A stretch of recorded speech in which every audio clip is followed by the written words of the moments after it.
The conflict stands on the bodies of almost a million dead soldiers, both Ukrainian and Russians. That's how it stands.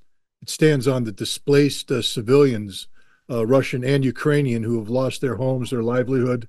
Um, this is the reality of war. I mean, I just think we need to say this up front that war is ugly business, and the war isn't just measured in billions of dollars or hundreds of billions of dollars.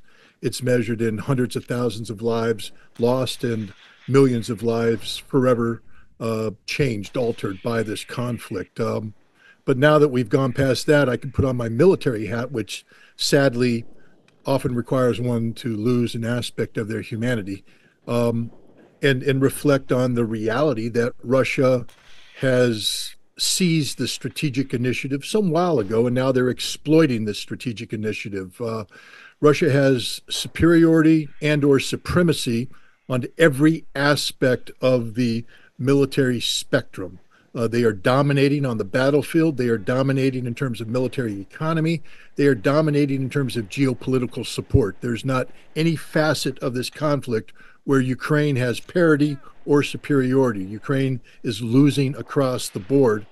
And now we come back to where we started. This translates into a significant number of dead Ukrainians.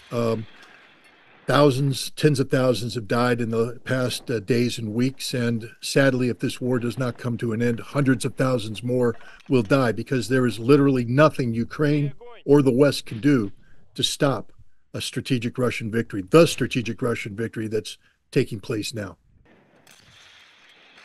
And yet, the fools that proselytize for Ukraine, they hijacked the Twitter part of this poll. They're unable to muster the numbers to alter the ultimate result. But 75% of my Twitter says Ukraine should not sue for peace. So it's clear that these fools want the war to continue. Should it continue, what will be the result? Well, I mean, let's try and put it into terms, because clearly these fools, as you kindly call them, don't have an ounce of humanity in them. These are people who think that war is a computer game, some sort of parlor exercise. And they forget the fact that it's flesh and blood and pain, a whole bunch of pain, by the way. It's not Hollywood, ladies and gentlemen. This isn't an actor pretending to suffer or die. It's a human being whose life is being torn asunder and feeling it ebb out of their body. It's real as it gets.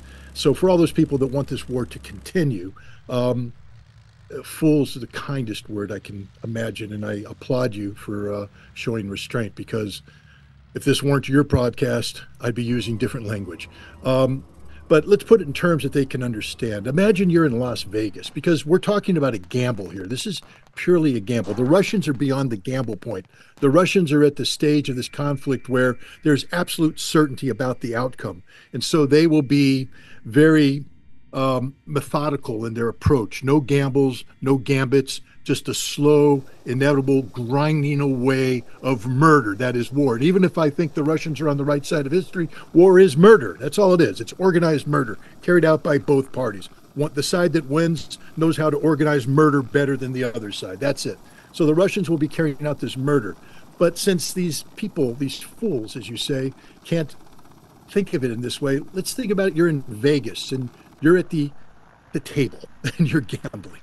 You do understand that the reason why you have nice lights all around you, beautiful carpets, and lovely women serving you free drinks is because you're not going to win. The odds are against you. The house will prevail in the long term. And you've just put all the money that you had set aside for gambling on the table, and it's lost. And you make the bold decision that I'm going to take my mortgage and put it there. I'm going to take my children's college fund. I'm going to take my future and put it on the table in the insane hope that somehow I will beat the odds. You won't. You will lose everything. And for those people saying that Ukraine needs to continue this war, understand this. If Ukraine were to sue for peace today, and it would not be an easy peace, we are not talking April 2022. We're talking today. There would be a heavy price to be paid politically, meaning that there would be a cleaning of the house, so to speak. The Banderists would be eradicated politically. There would have to be constitutional changes to protect the Russians in perpetuity. And there may be some additional territorial losses. For instance, having gambled to take the advice of the British and the Americans to use Odessa and the Black Sea coast as a launching pad to attack Crimea and the Russian Black Sea fleet, Ukraine will pay a price, and the price will be you will never have access to the Black Sea again, because Russia, having seen what happens when they allow an enemy access to the Black Sea and the danger that it poses, will ensure that that never happens again. So you will lose the Black Sea, no matter when you sue for peace. But the question is, what else do you want to lose? Do you want to lose Mykolaiv, Dnipropetrovsk, Kharkov? Because this is the price you will pay. And if you continue to fight, you will lose everything. And there's no chance of victory. You are literally the man who's just put his entire family's future on the crap table, praying for a number that will never show up. Because the odds aren't just stacked against you. There are no odds. There is no chance of a Ukrainian victory. And here's the saddest part, George. The West knows this. But the West is as addicted to the gamble of Ukraine as anybody. They can't walk away from the table because they have put too much into it. They know that if they walk away, they have to live with the consequences of their actions. And so they are praying for an outcome that will never come. But the price that will be paid is paid in Ukrainian lives, Russian lives, and Ukrainian territory, because Ukraine will lose a significant amount of its territory in whatever settlement comes up. Scott, the German Chancellor committed another 100 billion has been given by the United States. The European economies have been gravely damaged. Germany itself will have given a trillion. It is almost impossible to understand why these European economies in particular, the US perhaps slightly less so, but the European economies have literally destroyed themselves in the course of this campaign. Their politicians have committed economic suicide in their support for Zelensky in this ill-judged escapade. It's pretty hard to grasp how, why they're getting away with it from their own public, apart from anything else.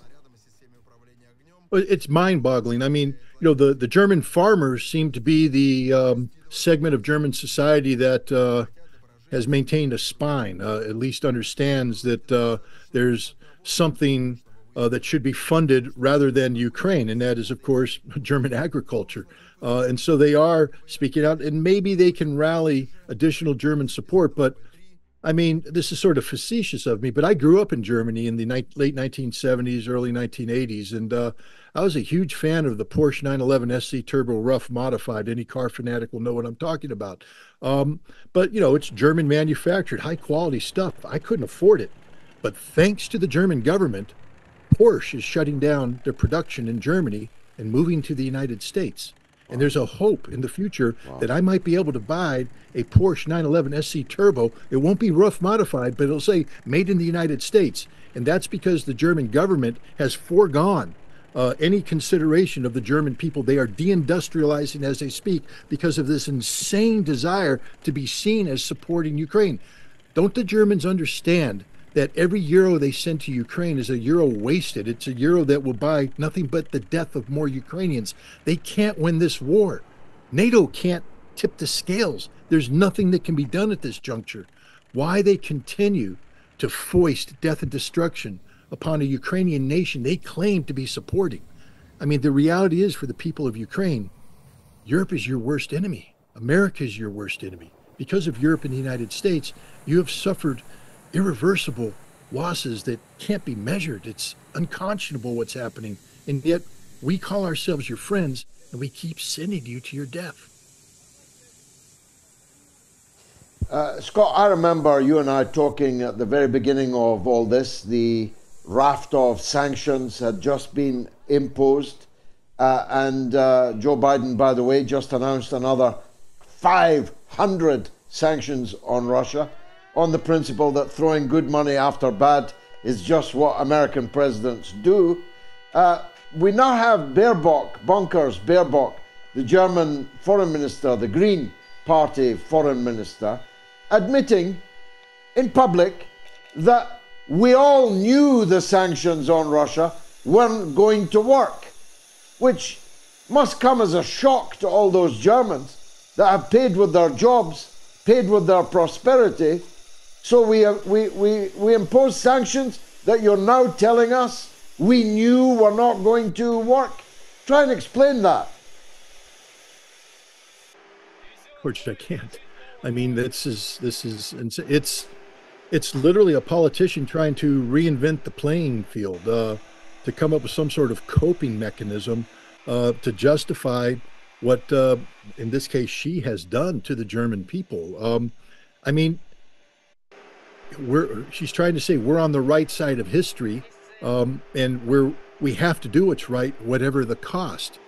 But this is an absurdity in the extreme. I mean, we can debate whether or not they're on the right side of history. I'm sure they can articulate some sort of claim that Russia is on the wrong side of history here. I'm willing to have that debate. Oxford, if you're listening, bring it on.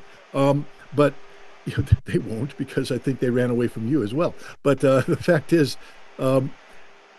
it's one thing to say you're on the right side of history, but when you're an elected official who his duty and responsibility is with your constituents, your citizens, your nation. You must be doing what is good for your nation. What is right must first be answered by what is right for your people, not what is right for a foreign country. She has failed egregiously, but this is again the same woman who I believe once said, "I don't care what the German people think. We're going to support Ukraine no matter what." Look, George, you're an old school politician, and I wish you the best of luck on Thursday. There's nobody who deserves to be back in the British Parliament more than you. I remember meeting you, back before the Iraq War, when we were trying to do the right thing. I remember you taking me to Bath to the Labour Party conference in an effort to confront, Tony Blair. I remember you introducing me to Tony Benn. And what a thrill that was to see, this old classic political warrior. And now you are that old classic political warrior. I apologize for the term old. But you know what it means to fight for your people. You're there fighting for your people. You understand that you cannot be a political leader if you put your people last. Your people must come first. That's what's doing right by them. You do right by them, economically, you do right by them socially, and you do right by them morally. But you can't talk about sacrificing your people on the altar of, again, let's be clear about Germany. They have no original thinking when it comes to Ukraine, at least a modern iteration of it. They are following the orders of the United States, just like Tony Blair was following the orders of the United States back in the day. I think the German people have to wake up, just like the people of Great Britain have to wake up. Put better politicians in place. Put George Galloway back in the parliament and get this foreign minister out of the German politics. It's time that people who believe in their constituents are the ones who are put in a place to do best by their constituents. Thank you kindly, Scott. Final question. Joe Biden, I often say this. Tony Blair was in thrall in the beginning to Bill Clinton. He oddly transferred that to George W. Bush with such aplomb, one wonders how he managed it. But, it's one thing following Jack Kennedy or following Bill Clinton, maybe even following, in these early years, Barack Obama. But who in their right mind sacrifices their own people on the orders of Joe Biden, visibly becoming more and more demented in front of our eyes with every day that passes? Can you figure that? I can't, and I'm a European. I cannot understand how any political leader in Europe could look at Joe Biden and say, he's my leader. I'll follow the old man wherever he wants to go. It's very, very hard. No, it shows again the moral corruption of European leaders, because, as we just said previously, their job is to look out for the best interests of their constituents. And it's one thing to say, look, the United States is, one of the largest powers in the world today on the side of what we call the democratic world. They are the largest power. They are the leader. Therefore, we will defer to America. We will look to America for leadership. But leadership in America is the byproduct of the American democratic process. And, every 4 years we vote for somebody to be our leader. And in this case, we have somebody who's no longer worthy of that title. Yes, he did win, according to some, the majority of the votes in the past election. He is the constitutionally mandated president of the United States.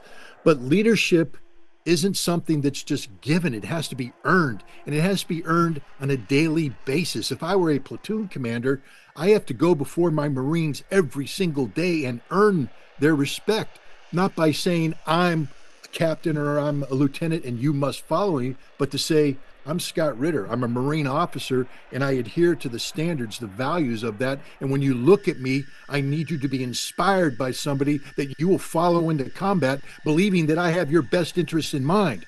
But when you take a look at Joe Biden now, he inspires no confidence whatsoever.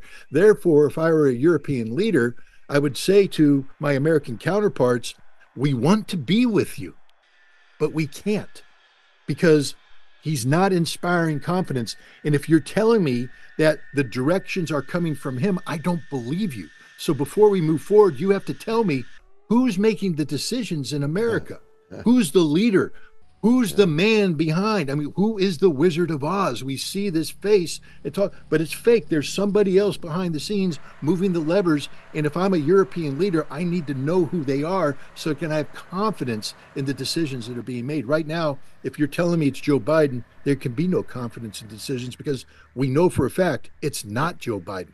He can't even, I'm sorry, I'm not in the business of picking on the elderly. And so I don't like Joe Biden. I think everybody knows that. We have a history, and it's not a pleasant one. But the man that's standing before us today isn't Joe Biden. It's somebody who has lost his mind, somebody who deserves our sympathy, somebody who deserves a helping hand to be taken away to a place where he can't hurt himself and he can't hurt other people. He does not deserve to be the President of the United States. Scott, I said finally, but one more. This is the second anniversary. Will we be still talking about this war on the third anniversary? Well, as somebody who made the mistake of saying I thought this war would be over rather quick when it started, only to change my assessment as the facts on the ground changed, I am loath to try and put a calendar to the conclusion of this conflict when the Russians themselves say we're not calendar driven, we're driven by results. But I will say this: when I was in Russia back in January, I had the privilege, honor and privilege of meeting and talking extensively with Abdi Aludanov. He's a Chechen general who is a commander in the Russian army. He's just been taken off the front lines and sent to the General Staff Academy, where he's receiving further education because he's a man with a good future in the Russian military. He himself said to me, and now I can talk about it publicly because he gave an interview where he talked about it. He said that the collapse of the Ukrainian army is irreversible and that there will be major developments by May, major meaning earth-shattering, groundbreaking developments, the kind that alter a map that hasn't been altered in a year. And he said that he can't imagine how the Ukrainians would be able to sustain any viable resistance beyond September of this year. So if Abdi Aludanov, who's a man who is not prone to giving, exaggerated, he's a very realistic thinker who's grounded in the reality of the battlefield. If he's saying this, there's no reason for me to contradict him.